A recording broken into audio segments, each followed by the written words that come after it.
Today we're diving into cold outbound or outbound in general, sorry, with Saad Khan, sales director at Align. Saad, welcome to the show, mate. Pleasure being here. How are you? Yeah, I'm good, mate. I'm good. I'm really excited to dig into this topic. I think you're somebody that I've enjoyed many conversations with around outbound, and you have a extremely unique perspective on I think outbound and sales in general. So I'm really excited to kind of record this episode. I'd like to start off with a just a statement, and I'd love to get your reaction to it. So if I said to you outbound is dead, how would you react to that statement? What would your response be? All the people that are saying outbound is dead are respectfully haven't done outbound in the last 3-4 years or haven't tried to figure it out. And the loudest, it's kind of like the loudest mouths in the room are always the have a bit more insecurities to add and things like that. Um, it's just so weird. Like it's so weird. How can we make statements for an entire industry where Yeah. there's consistent examples, companies scaling, doing there's a lot more data to support uh, the inverse of kind of what we're hearing and things like that. Yeah. Um, and I think we're seeing that on two opposite ends of the spectrum. One end is the Series A, C to B companies that aren't tied into bad processes that can experiment and they are finding success. And then on the extreme opposite end are, for example, Zoom Info this year started doing community work to get Yeah. Yeah. community I saw engagement. that. And Yeah. Yeah. all the folks in the middle are just kind of weaved in and stuck and they just have to kind of go by. Um, for them, it's so difficult to innovate and bring those expertise. And it's kind of like asking unravel all these things uh, that we always knew to be true. Yeah. And at that point, when somebody knows something to be true and you start poking at them, that's when they start saying, oh, this is that, that's that, etc., etc. Yeah, I love it. And I think that's such a true statement that like again, I think any strategy works if you put time, attention, effort into it. And I think unfortunately what's happened specifically with cold outbound or outbound in general is people are still doing the same. Let's download a very generic lead list. Let's send the same pre-can sequence and then, you know, confused when they aren't getting really high reply rates. And so I guess next question for you, and again, like I kind of know how you approach this at Aligned. You've been kind enough to kind of take me through your process and your perspective on this. But what are you doing for outbound? I mean, outbound is working for you. You post on LinkedIn. I think you've got an SDR that's crushing quota and stuff like that. Like, what strategies are you using to make outbound work? You're gonna like this analogy. So first thing first, and nobody will like hearing it, outbound now requires a lot of investment in tech. I'll also speak to the strategy that's not working. A lot of people are not keeping their eyes and ears open to emerging trends and how everybody says control what you can control. That's a Yep. bit broken. You can keep banging your head against the Yep. wall expecting it to be a wooden beam and someday it might crack, but on the back is like a steel infrastructure, right? If you don't know what's happening on the back end, how can you keep doing what you're doing? So I think it's that. um, in terms of what we're doing, I'll use this analogy. A sales leader asked me, Sad, like, if you're saying that outbound now requires tech, what tech should I buy for my team to get them flying on outbound? And I was like, that's a wrong way to think about it. What tech are you buying for yourself to create a system where you can give your reps things or leads or the easiest chance to have a conversation? And the analogy that I use there is for football, Pep Guardiola. If you Yep. talk to any of Pep's players, what's it like playing for Pep? Playing for Pep. Whether he was at Bayern, whether he was at Barca, now he's at City. Funnily enough, going through an interesting time right Yeah, it's now. going for a tough time at the moment. I think if you're Yeah, I love it. Being a United fan, I yeah, absolutely love it. But every single of Pep's players say this. They're like, it's incredibly robotic, but very liberating. Pep tells us exactly where to be, what zone to be in, where the ball will go, and all we have to do is pass the ball in the back of the net. yeah, But now, not every player can play Pep's system. Like Pep also hires players specific to a system, right? So where I'm trying to get at is now we're in the world of signals. So I highly encourage sales leaders to think about intent a little differently. I go on calls and people still don't know that there's website de-anonymization software. I go on calls and people still don't know that if you can't afford a trial or PLG, you can create interactive product tours send that out to people, track some level of engagement, and if people click the product enough times, engagement is some level of awareness, and awareness is some level of intent. So Yep. it's like, rethink what intent is. Rethink, if a random person is now hitting your company website, software is boring. Why would somebody hit your company website, right? Yep. Think about what you can do with that data. I'm not going to tell the answer of what to do with that Well, data. that's like, and again, just to restate what you're saying, I think is interesting. And again, I'll go back to where I started, which was like, I think people still view outbound through the lens of ICP, company size, message, right? When in actual fact now there are tools, technology, additional data sources available to you, which enable you to get a warmer, let's say Yeah. a warmer, more targeted lead list. And actually, you brought up a good point around like website de-anonymization, because I think the tool itself is great, but I think you'd also agree that there's the component of, I can give you all the best data in the world, but there still needs to be a strategy, which to your point is the component, right, as well. Exactly. Strategy. It all comes back to. I got on a call earlier today selling Align, and they were like, "Saad, we have a handoff problem between sales to CS." And I was like, "Hey, hold on. Align is not the fix there. You need to have a good process for sales to CS, and then Align kind of accelerates the process." In that exact same lens, if I understand my IC, like it does still go back to your ICP, what they Correct. care about, but then instead of you going after to all of your ICP members and you understand there's a problem, how can you generate a system for yourself where you can find when they're at? It's If you can, actually, yeah, and yeah, it's really interesting because I was talking to Jean-Bert Becker, who used to be at Hockey Stack, and he was talking about paid ads and the fundamentals of like good paid ad strategy. And it actually all comes down to marketing 101, which sadly I don't think enough businesses pay attention to, which is like who is your target customer, what pain do they have, and how do you solve for that pain? Because if you look at every type of sales and marketing activity through that lens, it makes it very easy to create content that then people hit on your website for sales to then follow up. Then LinkedIn strategy, like what should I be posting about? Well, post about yeah, what your customers care about as well, right? So I love the point you just made there, which is actually like there needs to be the intent created to start off with to yeah, even yeah. have the initial And strategy. we're talking demand generation, demand creation. So Yeah. you're seeing how weird, interestingly, Outbound is now meshing into demand generation and demand creation, and like they're all on top of one another. I think now the industry is being forced to truly think about sales and marketing alignment, Yep. Yep. right? Exactly. And How, actually, I talk to SDR leaders all the time that are either being rolled up underneath marketing, or like actually now marketing owns the sales development function as well. Because to your point, I think it goes hand in hand. yeah, and that's so significant. By if we just let's just take an example of PLG companies. You guys are PLG, we're Yep. PLG, right? Um, if we're talking about, let's go to the buyers where they're at. This is something that I'm pretty bullish on. We were speaking of marketing earlier. I'll just share this. So I think this should kind of help simplify in people's head a little bit conceptually. Um, Let me just share my screen real quick. Yeah. Love it, mate. This is the tactical stuff. I love examples, mate. Yeah. And you know me, I absolutely love the tactile Yep. stuff. So Yep. I'm gonna say something that might alienate some folks that are listening to this. Hopefully not. Marketers, you were wrong all along. What do I mean by that? In the last couple of years, the ideas of gating content and ungating things, I think that idea was a little misconstrued. Oh, let's just put things out there and wait for people to come to us. And where am I trying to get with that? What was the solution of not gating at some of my old orgs and what we're doing right now? First, I'll talk about the buyer's awareness journey.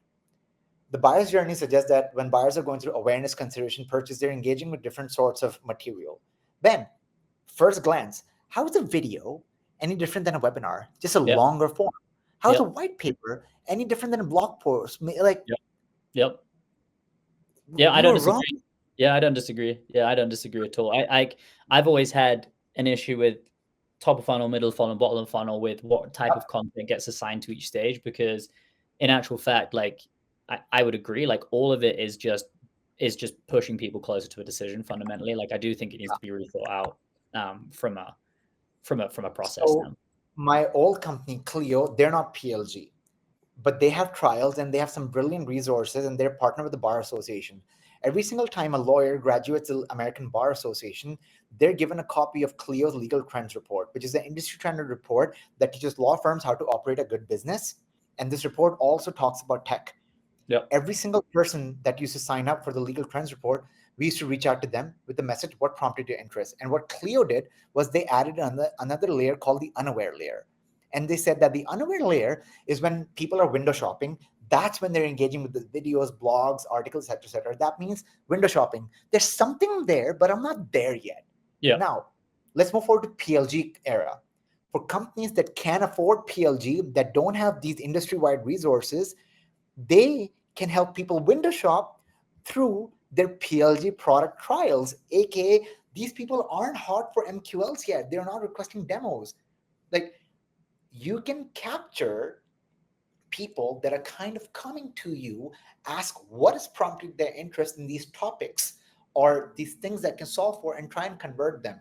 This is leading to maybe lesser opportunities, but the ones that are converting faster to revenue faster. We're also in a world where, if I just say PLG, now that's just one example.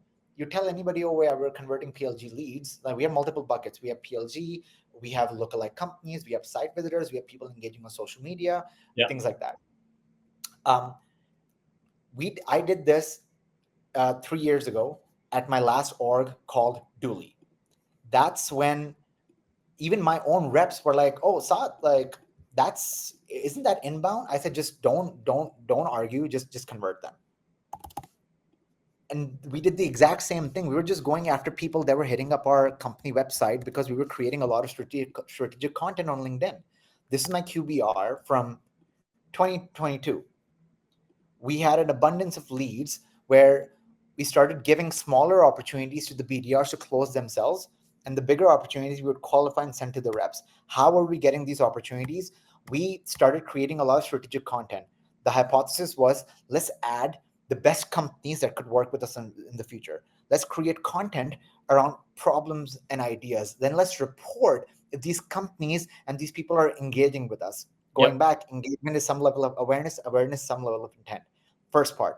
Second thing that we did is we went and partnered with the likes of 30 Mr. President's Club, created partnership opportunities, influencer plays, to get them to talk about the problems that we're trying to literally talk about, right? Again, just trying to manufacture a world where people are kind of like, what are you guys? Why do we hear about all you guys all the time? And that's exactly what happened. Well, you need to it's even more important from a PLG standpoint, because actually, like, I'd argue that from a PLG standpoint, like, your most important thing is just awareness, right? It's fundamentally like, who are SendSpark? What problem do they solve? Because now, like, if somebody in the sales world is like, oh, I'm looking to use video as part of my outreach, it's not Vidyard anymore, it's SendSpark, because what we've been able to do is insert ourselves across all social platforms and the relevant social platforms, right? That's why now, and I'll be honest, as a marketing strategy, we're starting to really dive into YouTube and video content, because, again, I'll go back to where we started, which is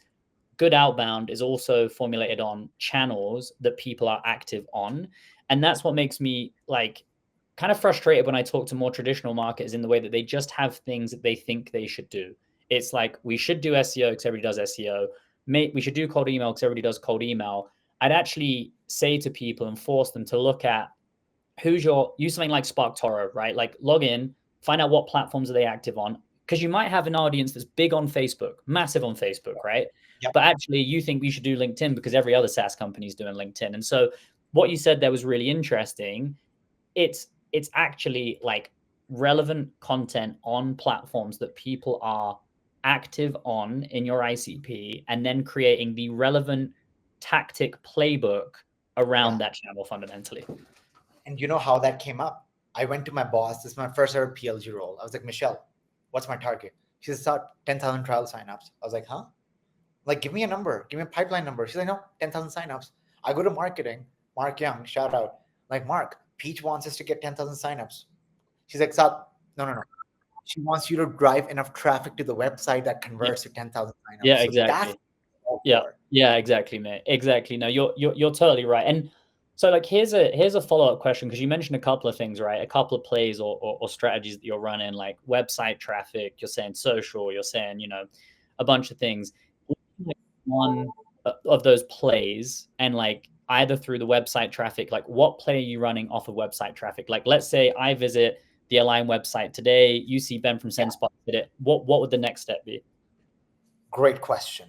Let's get into it. So we have a few things going for us.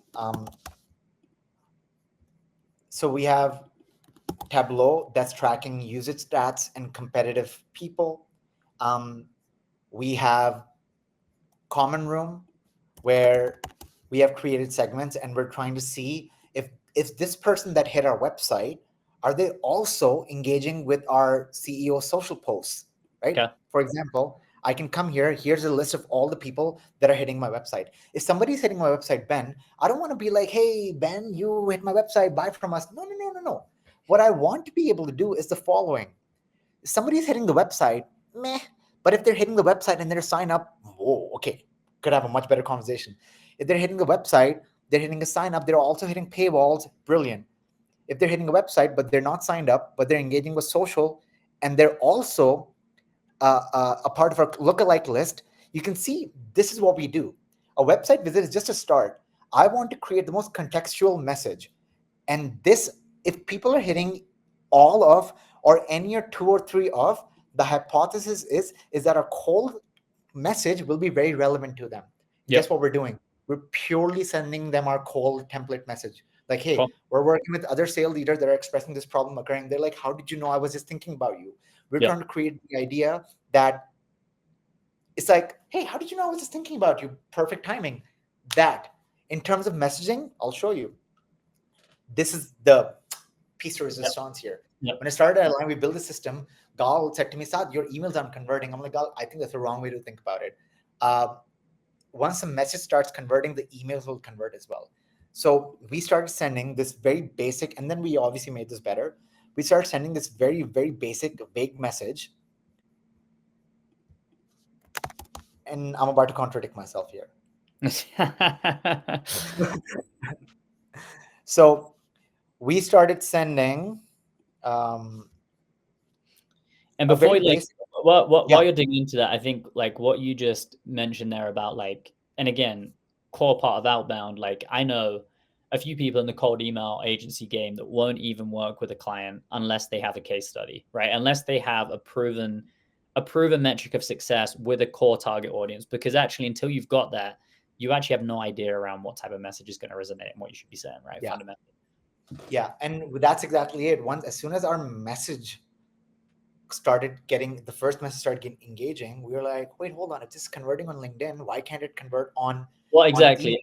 What you said right? there is spot on, and it's like I think Align do it extremely well. I think we do at SendSpark well, which is like if we want to test, like if we want to test what we are sending from an outbound standpoint, then why would we not at least chuck a LinkedIn post up and just see what response it gets? Because if it resonates and Yeah, people are like, wow, this is insane, like, well, great, like validation, right? Immediately. exactly. So now this is where I'm going to contradict myself a little, but also this is what's important.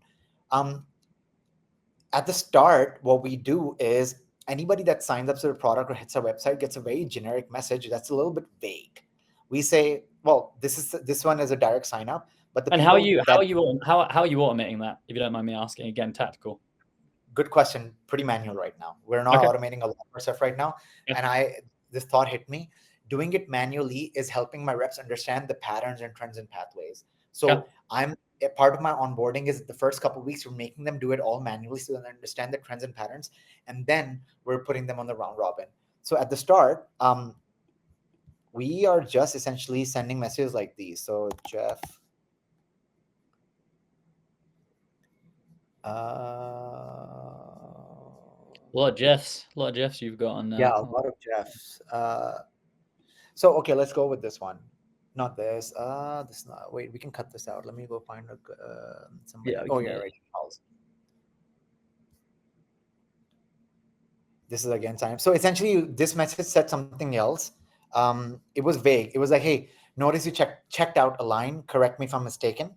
So this is where we would keep it vague. If people were on the website, were also signing up. Yep. The people that were on the website but weren't signing up would get this. So as soon as we got our first message hooked, it's like want them to show them our sequence. We need them to get through the first message gate. Yep. So that And message what started. what you're actually doing there is like, because like, I mean, we do something similar. If they begin the sign up flow and then they drop out, that's like one message it will send. So I think it's very similar. Yeah, I'll go with this one. So site visitors are people that are on the website but are not signing up to the product. You can see we also have one that are for signups, and you can see the success here. So this is our site visitors that are not signing up to the product. 12% reply rate, 3.6% interest rate. Look at the volume. Weekly, we do very little volume because we're putting a lot of time to kind of connect these data points. First email is a little bit manual right here. Each rep is going in manually based on, notice you've been looking at Align, and then we go, this is just the starting point over here, is based on all the stuff that they do, we personalize based on this signal score. So the message is actually a combination of this stuff. We see somebody, a sales leader, hit a website ICP account, they're getting the email based on, it's just very openly vague here, that's it. They're getting the email, we're writing it out based on kind of the signal stacking we're doing. Past that, then it's automated. So you see, this is manual email right here. Proof is in the pudding. Then we start getting SenseSpark shout out, right? Follow up. And then we start engaging people with pain points. Most enterprise reps are going through these issues with collaboration problems, things like that. What ICP, then we're asking questions, like not book a meeting with me. Can you hold your champions accountable? Can you track these problems? Then the social proof, like, hey, we know sales cycle time is dropping. We're using LinkedIn posts, we're using LinkedIn messages, and Mike Gallardo just like shouting us out, and we're putting, this is one of our highest converting emails. We're giving them social proof directly from their leaders, and then calls and things like that. So again, we're done with the 15-step sequences, and past this, we're personalizing and we're being more flexible. But the most important thing here is get them through our gate, personalized based. This is going back to every single thing that I said at the start. Like, we know these people came here, let's give them a great message so that they at least open, they sign up, and then we can educate them on like the things we solve for and get them through our sequences. And it's only 3 emails that they're hearing, and by the end of it, they're signing up, they're booking the demo, things like that. And then we have built multiple pathways for ICs, for people that are a little bit more cold, things like that. The first message is optimized based on the signal scoring they're doing. I want this person to be like, forget the University of Utah. How did you know that I do care about all these things? Yeah. I'm not going to book a meeting with you right now, but let's see what else you got. Yeah, love it. Love it. Yeah. And so I think just to restate what you're saying is like, I think the takeaway from a lot of people on this call is like, firstly, there's a lot of technology out there that will give you warmer signals, more targeted contact lists fundamentally. So who you're targeting is going to be a lot more accurate. Accurate is probably not the right word, but the second component of this is like, it's still not enough to have those signals and then just send pure generic message. You also have to put some thought into, okay, what are the signals I've pulled? What's the intent behind that signal? And then what message do I send to that person as a result? That's kind of the way that you think through it. Spot on. Adam Robinson posted yesterday that, oh, you guys hear about RB2B making $5-6 million. Here's the reality why I'm not happy. We have insane churn. People don't know what to do with this lead. Well, that's why I brought the website de-anonymization piece, because I actually sent Adam a voice note about this the other day where I said, hey, like, this is how we're thinking about churn at SenseSpark, and it all is dependent on the end result that users are trying to drive. And actually, it's like, if people sign up for SenseSpark, the expectation is they book meetings. That is the actual end result that we need to get for them, right? Similar with RB2B, the end result of why you want de-anonymized website traffic is because you want to convert that into revenue. It's not the data itself fundamentally. Yes. And so I think what you've outlined here is absolutely spot on. I know we're kind of right up on time here, mate. So I guess like one final question for you, just to kind of leave the audience with. If I'm in seat at the moment, I'm a BDR director, SDR director, and outbound is just not working for me. I'm under a bunch of stress. What would like one thing that I could do today to improve that or improve the way that I'm doing things? Find out where majority of your audience sits. Where are they? Where are they having their conversations? What content are they consuming? Where are they consuming their content? Just find that out first. Second thing is that try to be a voice there and be able to drive them back to your business. It could be through marketing support, it could be through content, things like that. Final piece is get de-anonymization on your website. If you forget all of this stuff and you just get de-anonymization on your website, you now have a pool of people, for some reason they ended up to you, and you can see what pages they looked at, and just based on that you can get so much further ahead. Let's say if Yep. you don't do community work, you don't do content, all you do is understand that if somebody's hitting on their website, how and what can we do to, in the right amount of time, convert them. Now that's actually tricky. I sell to the sales ICP, right? Some people say it's easier, whatever. I know people doing this at engineering companies, selling to different personas that are more technical, things like that. And it's all coming back down to, do we have a good enough strategy to enable the tech? Do you have the good enough process to enable the tech? So I think it's both, but that's And the one one thing of the things I think to leave the audience with, if you're sat there being like, "Oh shit, I haven't got any budget," it's like these tools aren't that expensive. To be honest with you, like RB2B, you're paying maybe like $500 a month for. Like even stuff like Clay, where you can get additional signals, or Common Room, is only going to cost you a couple $100. So for $1,000, you could get a tech stack that's going to absolutely crush, in my opinion. RB2B has a free version that sends leads to Slack. You can get started literally today.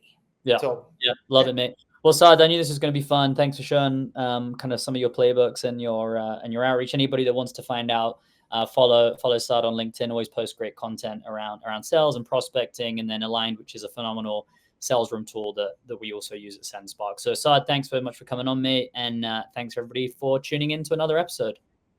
Loved it.